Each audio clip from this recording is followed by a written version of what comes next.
രാഹുൽ മാങ്കൂട്ടത്തിൻ്റെ വിഷയം കോൺഗ്രസിന് വലിയ നാണക്കേട് ഉണ്ടാകുന്നു. കഴിഞ്ഞ കുറേ നാളുകളായി കേരളത്തിനകത്ത് ജനങ്ങളും സോഷ്യൽ മീഡിയയും ഒക്കെ വളരെ സജീവമായി ചർച്ചയാവുന്നു. UDF വലിയ തിരിച്ചടിയാവുന്നു. ആ ഒരു ഘട്ടത്തിൽ ആ ഒരു നാണക്കേട് മറച്ചു വെക്കുന്നതിന് വേണ്ടി, ആ ഒരു തിരിച്ചടി ഇല്ലാതാക്കുന്നതിന് വേണ്ടി ശബരിമല വിഷയം ഈ തെരഞ്ഞെടുപ്പിന് മുന്നോടിയായി എടുത്ത് അതൊരു ഹൈലൈറ്റ് ചെയ്യുന്നതിന് വേണ്ടിയുള്ള നീക്കമാണ് പ്രതിപക്ഷം നടത്തുന്നത്. ഇപ്പോൾ RSS ഭൂരിപക്ഷ വർഗീയതയുടെ ഏറ്റവും പ്രധാനപ്പെട്ട പ്രതിനിധിയാണെന്ന് എല്ലാവർക്കും അറിയാം. സംഘപരിവാർ അവരുടെ അജണ്ട തന്നെ ഹിന്ദുത്വ നാട് രൂപപ്പെടുത്തുക എന്നുള്ളതാണ്. എന്നാൽ ഞങ്ങൾ മുന്നണിയല്ല എന്ന് പറഞ്ഞുകൊണ്ട് പൂർണ്ണമായ അർത്ഥത്തിൽ ഒരു മുന്നണിയായി പ്രവർത്തിക്കുകയാണ് ജമാഅത്തെ ഇസ്ലാമിയും അതുപോലെ SDPയും ലീഗും കോൺഗ്രസും. ഇപ്പോൾ ബഹുമാന്യനായ MN കാരശ്ശേരിയെ പോലുള്ള ആളുകൾ അദ്ദേഹത്തിൻ്റെ ഇൻ്റർവ്യൂവിൽ തന്നെ പറയുകയുണ്ടായി, യഥാർത്ഥത്തിൽ വിവാഹം കഴിച്ചിട്ടില്ല, സംബന്ധമാണ്. അത് തമ്മിൽ വലിയ വ്യത്യാസമൊന്നും അതിൻ്റെ ഉള്ളടക്കത്തിലില്ല, പക്ഷേ ബാധ്യതയില്ല എന്ന് അദ്ദേഹം തന്നെ പറയുന്നതല്ല കണ്ടു. വളരെ ശരിയായ രീതിയിലുള്ളൊരു വിശകലനമാണ് അദ്ദേഹം നടത്തിയിട്ടുള്ളത്. ദൂരവ്യാപകമായ ഫലം ഉളവാക്കും എന്നും അദ്ദേഹം പറഞ്ഞു വെച്ചു. ഇപ്പോഴും മാത്രമല്ല, വരാൻ പോകുന്ന അസംബ്ലി തിരഞ്ഞെടുപ്പിൻ്റെ ഭാഗമായിട്ടും ഇതിൻ്റെ പ്രത്യാഘാതം കോൺഗ്രസും അതുപോലെ ലീഗും കൃത്യമായിട്ട് അനുഭവിക്കേണ്ടി വരുമെന്നാണ് അദ്ദേഹം പറഞ്ഞു വെച്ചത്.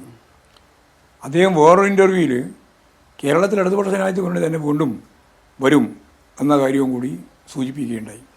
ഞാൻ പറഞ്ഞു വരുന്നത്, ഇത്തരത്തിലുള്ള തെറ്റായ രാഷ്ട്രീയ നിലപാടുകൾ സ്വീകരിച്ചുകൊണ്ട് UDFന് ഇടതുപക്ഷ ജനാധിപത്യ മുന്നണിയെ അഭിമുഖീകരിക്കാനും നേരിടാനും വിജയിക്കാനും കഴിയുമെന്നാണ് അവർ പ്രതീക്ഷിക്കുന്നതെങ്കിൽ അതൊന്നും കേരളത്തിൽ വില പോകുന്ന ഒന്നായിരിക്കില്ല എന്നുള്ളതാണ് സത്യം. ശബരിമല പ്രശ്നത്തിൽ ഞങ്ങൾക്ക് യാതൊന്നും മറച്ചു വെക്കാനില്ല. ആദ്യം മുതൽ, അതായത് ഈ സംഭവം പുറത്തു വന്ന ആ ദിവസം പത്രസമ്മേളനം നടത്തിയിട്ട് ഒരു കാര്യം ഞങ്ങൾ വിശദീകരിച്ചു. അന്ന് വിജിലൻസ് അന്വേഷണം നടക്കുകയാണ്. തിരുവിതാംകൂർ ദേവസ്വം ബോർഡിൻ്റെ കീഴിലുള്ള വിജിലൻസ് അന്വേഷണം നടക്കുന്ന സന്ദർഭത്തിലാണ് ഞങ്ങൾ പറഞ്ഞത്, ഇത് കുറേയും കൂടി ഗൗരവത്തിൽ പരിശോധിക്കേണ്ടിയുണ്ട്. ഹൈക്കോടതിയുടെ നിർദ്ദേശം അനുസരിച്ച് കേരളത്തിലെ ഉയർന്ന ഉദ്യോഗസ്ഥന്മാരെ കോടതി തന്നെ നിശ്ചയിച്ച് ഒരു SIT സംവിധാനത്തിൻ്റെ ഭാഗമായി ഇത് മുഴുവൻ അന്വേഷിക്കേണ്ടതുണ്ട് എന്ന കാര്യം ഞങ്ങളാണ് ആദ്യം ശക്തിയായിട്ട് പറഞ്ഞത്. അന്വേഷിക്കട്ടെ. അതിൻ്റെ ഒപ്പം തന്നെ 3 കാര്യം പറഞ്ഞു. ഒന്ന്, ഈ അന്വേഷണത്തിൻ്റെ ഭാഗമായിട്ട് ഒരു തരി സ്വർണം ശബരിമലയിലെ ശാസ്താവിൻ്റെ അയ്യപ്പൻ്റെ നഷ്ടപ്പെടാൻ പാടില്ല എന്ന് പറഞ്ഞാൽ എല്ലാ സ്വർണവും തിരിച്ചു പിടിക്കണം. 2, ആരാണ് ഇതിന് ഉത്തരവാദി അവരെ നിയമത്തിൻ്റെ മുമ്പിൽ കൊണ്ടുവരണം.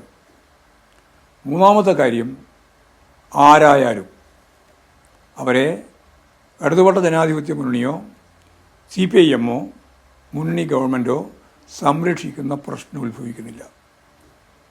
ഈ 3 കാര്യം ആദ്യം ഈ സംഭവം നടന്ന ആ സന്ദർഭത്തിൽ ഞങ്ങൾ പറഞ്ഞത് ഇപ്പോഴും അതുതന്നെയാണ് ആവർത്തിക്കുന്നത്.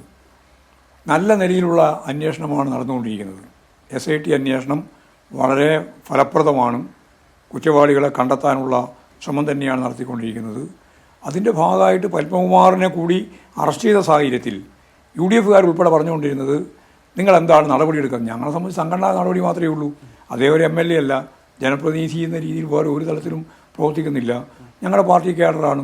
ആ കേഡറെ ഞങ്ങൾ വിശ്വസിച്ച് ഏൽപ്പിച്ചതാണ്. അതിൻ്റെ ഭാഗമായിട്ട് എന്തെങ്കിലും പ്രശ്നം ഇപ്പോൾ പകുതി വന്ന നിലയിലാണ്. പത്രങ്ങളിലും അതുപോലെ തന്നെ വാർത്താ ചാനലുകളിലുമൊക്കെ കാണുന്ന കാര്യം മാത്രമേ ഞങ്ങളുടെ മുമ്പിലുള്ളൂ. അതല്ലാതെ പൂർണ്ണമായ അർത്ഥത്തിൽ അന്വേഷണം പൂർത്തിയാകുന്നതോടുകൂടി എന്തൊക്കെയാണ് എന്നുള്ള വിവരം പുറത്തു വന്നു കഴിഞ്ഞാൽ ഒരു സംശയവും വേണ്ട, ആവശ്യമായ നിലപാട് ഞങ്ങൾ സ്വീകരിക്കും. അതിലൊരു വിട്ടുവീഴ്ചയുമില്ല. അത് കോൺഗ്രസ് എടുത്തതുപോലെ സസ്പെൻഷൻ നടത്തിയെന്ന് പറയുക, എന്നിട്ട് പാലക്കാട് തെരഞ്ഞെടുപ്പിൽ ചുക്കാൻ പിടിക്കുക, ആ ടൈപ്പ് നിലപാടല്ല ഞങ്ങൾ സ്വീകരിക്കുക. ഉറച്ച നിലപാട് സ്വീകരിക്കും. ഒരു സംശയവും ആ കാര്യത്തിൽ ആർക്കും ഉണ്ടാവേണ്ട കാര്യമില്ല, ജനങ്ങൾക്കൊട്ടും ഉണ്ടാവുകയും ചെയ്യില്ല. കാരണം ഞങ്ങളെടുക്കുന്ന നിലപാട് സുതാര്യമായ കാര്യമാണ്. ആരായാലും അന്വേഷിക്കട്ടെ. എന്നാൽ ഇതിനു മുമ്പ് ഇതേപോലെ തന്നെ സംഭവം അല്ലെങ്കിൽ ഇതിന് താരതമ്യം ചെയ്യാൻ സാധിക്കില്ല. ഗുരുവായൂരപ്പൻ്റെ തിരുവാഭരണം മുഴുവൻ നഷ്ടപ്പെട്ടു. അന്ന് മുഖ്യമന്ത്രി കരുണാകരനാണ്. അതുപോലെ തന്നെ ദേവസ്വം ബോർഡിൻ്റെ ചെയർമാൻ എന്ന് പറയുന്നത് കോൺഗ്രസിൻ്റെ ഏറ്റവും പ്രമുഖ നേതാവുമാണ്. 1985 ഏപ്രിൽ 1 അത് നഷ്ടപ്പെട്ടതിന് ശേഷം ഒരു തരി സ്വർണ്ണം തിരിച്ചു കിട്ടിയിട്ടില്ല. തിരുവാഭരണം എന്ന് പറഞ്ഞാൽ അമൂല്യമാണെന്നാണല്ലോ എല്ലാവരും കണക്കാക്കുന്നത്. ആ അമൂല്യമായ സമ്പത്താണ് നഷ്ടപ്പെട്ടു പോയത്. ഒന്നും തിരിച്ചു കിട്ടിയില്ല. കേസെടുത്തു. ആരുടെ പേരിലാണ് കേസെടുത്തത്? കക്കാട് ദാമോദരൻ നമ്പൂതിരിയുടെ പേരിൽ കേസെടുത്തു. അദ്ദേഹത്തിൻ്റെ മകൻ ദേവദാസിൻ്റെ പേരിലും കേസെടുത്തു. രണ്ടാൾ. ആ കേസ് പിന്നീട് 1993 ഏഷ്യാനെറ്റിൻ്റെ പ്രത്യേകമായ ഒരു ചാനൽ അവർ സംപ്രേഷണം ചെയ്യുന്ന ഒരു പ്രത്യേക സംവിധാനത്തിൻ്റെ ഭാഗമായിട്ട് അവർ പറഞ്ഞു ഇത് യഥാർത്ഥ പ്രതികളല്ല. അതാണ് ഗൗരവകരമായ പ്രശ്നം. ശരിയായ അന്വേഷണം നടത്തി യഥാർത്ഥ പ്രതികളെ കണ്ടെത്തുന്നതിന് പകരം ബിനാമിയായിട്ട് ചില ആളുകളെ പ്രതികളാക്കുക, അതും പാവപ്പെട്ട 2 പൂജാരിമാരെ. സ്വാഭാവികമായിട്ടും അതിൻ്റെ ഭാഗമായിട്ടും ഒന്നും തിരിച്ചു കിട്ടിയില്ല, ഒന്നും കണ്ടെത്താനായില്ല. കോടതിയുടെ മുമ്പിൽ ഇത് വന്നപ്പോൾ പുനരന്വേഷണം നടത്താൻ തീരുമാനിച്ചു. അങ്ങനെയാണ് ജസ്റ്റിസ് കൃഷ്ണൻ ഉണ്ണി അന്വേഷണത്തിൻ്റെ ഭാഗമായിട്ട് ഹൈക്കോടതി തീരുമാനിച്ചത്. അവരന്വേഷിച്ചപ്പോൾ സ്വർണം കിട്ടിയില്ലെങ്കിലും അവിടെ നടന്നുകൊണ്ടിരിക്കുന്ന നിരവധിയായ അഴിമതിയെ സംബന്ധിച്ച്, ആ കാലത്ത് നടന്ന അഴിമതിയെ സംബന്ധിച്ച് കൃത്യമായി പുറത്തു കൊണ്ടുവന്നു. ഇപ്പോൾ ഞാൻ പറഞ്ഞു വരുന്നത് എന്താ പറഞ്ഞാൽ 2 രീതിയാണ്. ഈ ഗവൺമെൻറ്റിന് ഒന്നും മറച്ചു വെക്കാനില്ല. ആരാണോ ഉത്തരവാദി അവരെ കണ്ടെത്താൻ ആവശ്യമായ ഒരു പ്രവർത്തനം നടത്തിക്കൊണ്ടിരിക്കുകയാണ്. മാത്രമല്ല സ്വർണം തിരിച്ചു പിടിക്കുകയും ചെയ്യും. നേരെ വിപരീതമായ അവസ്ഥയാണ് ഉണ്ടായിരുന്നത്.